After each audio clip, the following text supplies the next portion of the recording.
کیا ہے. آپ خود بھی آئی جی صاحب سے اس کیس کی تفصیلات مانگیں اور اگر 3 دن میں یہ معاملات حل نہیں ہوتے تو علاقہ ایس ایچ او کے خلاف ایکشن لیں.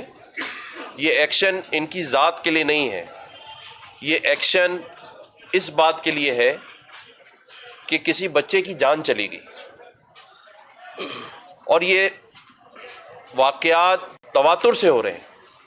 اگر اس پر بے بسی آئی تو پرفارمنس شو نہیں ہوگی.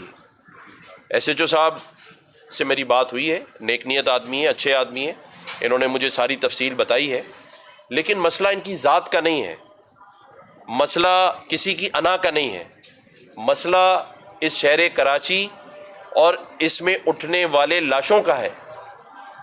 اگر اس پر ہم خاموش رہیں گے، ہم بہت ساری باتوں پہ خاموش ہیں، لائٹ نہیں ہے، پانی نہیں ہے، روڈ راستے نہیں ہیں، اور اب لاشیں بھی اٹھاتے رہے. اور لاشیں کس کی؟ 19 سال کا بچہ، 17 سال کا بچہ. اور گناہ کیا ہے کہ اس مڈل کلاس بچے نے جو موبائل پیسے جمع کر کے، اپنے باپ سے منتیں کر کے، اپنی ماں سے پیسے مانگ کر خریدا ہے، اس کے چھننے کے خوف سے مزاحمت کرنا اور ایک جرأت دکھانا، اس کی سزا میں اس کو گولی مار دی جاتی ہیں اور اس کو شہید کر دیا جاتا ہے. تو بے بسی، بے حسی یہ چھوٹے لفظ ہیں. اس لیے میں نے کل کہا تھا، آج میں تھانے میں موجود ہوں، 3 دن کا ٹائم انہوں نے کہا ہے. 3 دن 4 دن ٹھیک ہے، کوئی بات نہیں، 5 دن بھی ہو سکتے ہیں.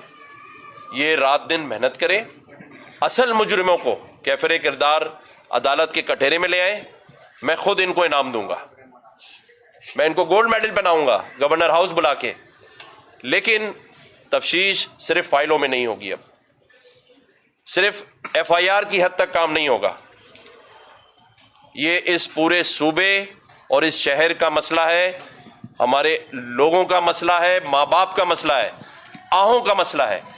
اور میں سمجھتا ہوں کہ جو ماں اور باپ کی آہ اور آنسو اور ہچکیاں وہ سیدھی عرش پر جائیں گی.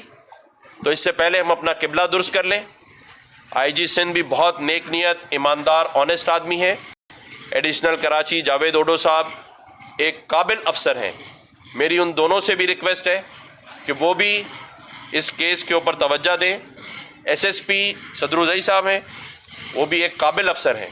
تو اتنے سارے اچھے نیک نیت اور قابل افسروں کے ہوتے ہوئے میں یہ امید رکھتا ہوں کہ اس کیس کا جو حل ہے وہ فوری نکلے گا. لوائقین سے میری بات ہوئی ہے، وہ ابھی تک یہاں پہ جو ڈی ایس پی صاحب ہیں، کیا نام ہے ان کا، لغاری صاحب سے مطمئن ہے اور انہوں نے تعریف کی ہے ان کی کہ وہ معاملات کر رہے ہیں. ایس پی صاحب سے بھی وہ مطمئن ہے.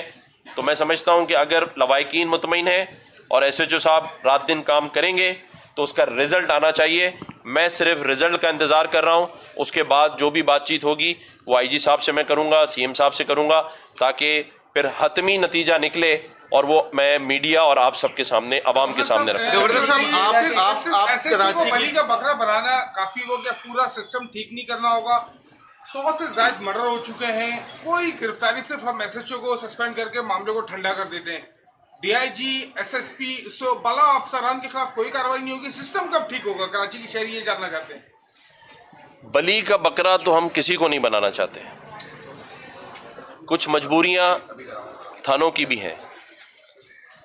یہاں پر مجھے یہ بھی علم میں لایا گیا ہے، ہمارے ابو بکر بھائی جو ایم این اے ہیں یہاں پر، کہ ابھی کراچی میں میچ ہو رہا ہے انگلینڈ اور پاکستان کی ٹیم کا. اب جو علاقہ پولیس سیکورٹی پہ مامور ہے وہ وڈرا کر کے آپ کھیلوں کے لیے باہر ان کو ڈیوٹی پہ انجام دے رہے ہیں.